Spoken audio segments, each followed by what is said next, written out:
Hello guys, आपका स्वागत है एक और नए वीडियो में। चलिए बिना किसी देरी के शुरू करते हैं। एपिसोड की शुरुआत में हमें दिखाया जाता है कि ली के पापा के हाथ से ग्लास नीचे गिरकर टूट जाते हैं, जिस पर वो कहते हैं कि मुझे माफ़ कर दीजिए, मेरा ऐसा कोई इरादा नहीं था ग्लास तोड़ने का। जिस पर यान आगे आते हुए कहते कि डैड आप चिंता मत कीजिए, वैसे भी एक टूटे हुए कांच के टुकड़े हमारे घर में सुख शांति लाएंगे। फिर सेक्रेटरी टैंक कहते कि तुम ठीक कह रहे हो, ये हमारे लिए सुख शांति लाएंगे। और फिर वो ली से कहते कि ली तुम्हारी बीवी बातें करने में बहुत ही अच्छी है। और फिर वो ली के ससुर से कहते कि जियांग तुम बहुत ही ज़्यादा लकी हो, क्योंकि ली बहुत ही ज़्यादा अच्छा लड़का है और उसके पास बहुत सारे स्किल है और आजकल का ली के जैसे अच्छे लड़के मिलते हैं। लेकिन ये बहुत ही बुरी बात है कि तुम्हारी फैमिली ने उसे पहले ही चुरा लिया, यानी कि तुम्हारी बेटी से उसकी शादी करवा दी। नेक्स्ट सीन में हमें ली और यान बैठे हुए दिखाया जाता है, जहाँ पे यान सोच रहे होते कि इस लड़की को शायद से ली बहुत ही ज़्यादा पसंद है। फिर हमें वही बूढ़ा दिखाया जाता है जिसका इलाज ली ने एपिसोड 4 में किया था।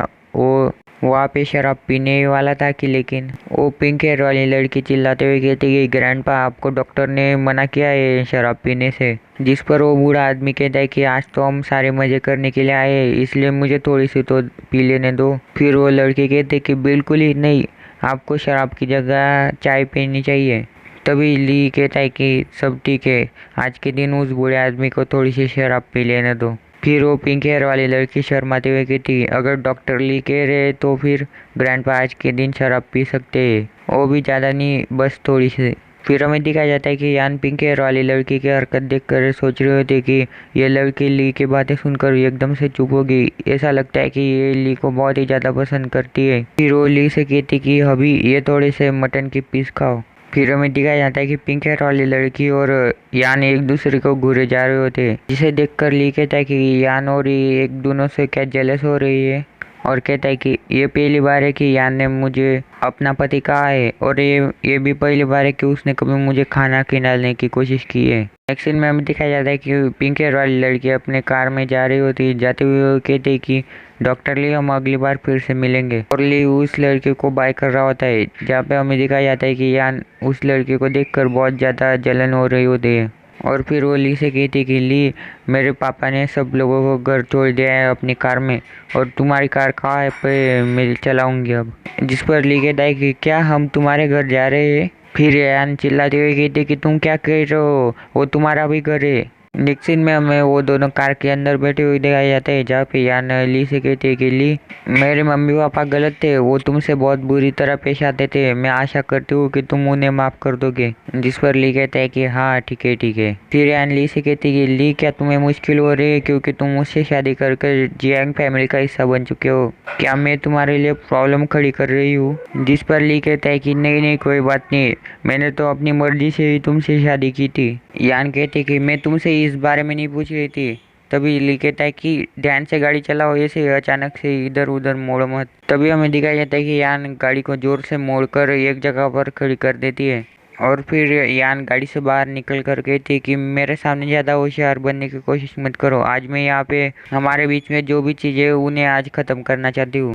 जिस पर ली कहता है कि अगर तुम्हें मुझसे डिवोर्स ही चाहिए तो मैं कभी भी तैयार हूँ साइन करने के लिए। यान कहती है कि तुम्हारा क्या मतलब है, हम 2 साल से एक दूसरे के साथ है, लेकिन तुम्हें मेरे बारे में कुछ फीलिंग नहीं होती क्या, तुम मुझे पसंद नहीं करते क्या, तुम पहले कभी ऐसे नहीं थे, तुम तब से बदल चुके थे जब से तुमने अपने छोटे भाई को उस जुए खेलने वाली जगह से बचाया था, तुम पहले जैसे नहीं रहे। मुझे कभी कभी ऐसा लगता है कि तुम असली वाले ली हो या नहीं। यान की ऐसी बातें सुनकर ली अपने मन में सोचने लगता है कि मैं इसी वजह से तो यान से दूर रह रहा था, लेकिन आखिरकार उसे पता ही चल गया। ये औरत बहुत ही ज़्यादा इंटरेस्टिंग है, लेकिन ये 5000 साल पुराने बूढ़े आदमी से अपनी रिलेशनशिप के बारे में बात कर रही है। गाइस 5000 साल पुराना बूढ़ा यानी कि ली का कहने का ये मतलब है कि उसकी 5000 साल पुरानी यादें वापस आ चुकी है, इसी वजह से वो ऐसा कह रहा है। ली को अपने सारे पिछले जन्म की यादें वापस मिल चुकी है, इसी वजह से वो खुद को 5000 साल पुराना कह रहा है। तभी फिर से यान कहते कि तुम बोल क्यों नहीं रहे हो, क्या तुम्हें पछतावा हो रहा है। जो पुराना वाला ली था उसे ट्रेडिशनल चाइनीज मेडिसिन के बारे में कुछ नहीं पता था, तुम सच सच बताओ तुम कौन हो। जिस पर ली कहता है कि तुम इतनी अच्छी कहानी बना रही हो कि मुझे ऐसा लगता है कि तुम्हें स्क्रिप्ट राइटर बनना चाहिए था। यान कहते हैं कि स्क्रिप्ट राइटिंग में कोई फ्यूचर नहीं है, उससे ज़्यादा पैसे नहीं मिलते।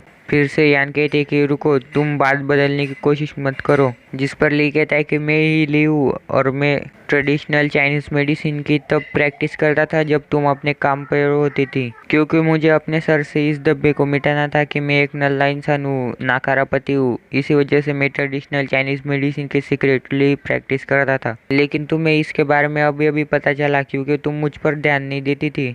फिर यान कहती कि मुझे माफ़ कर दो, मेरा ये मतलब नहीं था। ली कहता है कि अभी के लिए घर चलते हैं। फिर कार में बैठने के बाद यान कहते कि ली, तुम्हारा टैंग से कौन सा रिलेशनशिप है? यान उस पिंक हेयर वाली लड़की के बारे में बात कर रही है।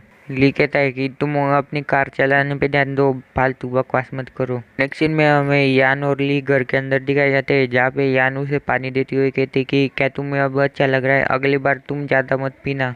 मैं तुम्हारे लिए शहद को पानी में घोल कर लाई हूँ, ये तुम्हारा सिर दर्द जल्दी से ख़त्म कर देगा। फिर यान के वहाँ से चले जाने के बाद ली अपने मन में सोचता है कि वो आज तो बहुत ही ज़्यादा होशियार बन रही थी, उसने तो आज मुझे लगभग पकड़ ही लिया था। फिर नेक्स्ट सीन में हमें दिखाया जाता है कि ली अपना बिस्तर लगा रहा होता है, तभी वहाँ पे यान बड़े ही हॉट अंदाज में आ जाती है और कहती कि तुम अभी थोड़ी देर में नहा लो, बाय गाइस।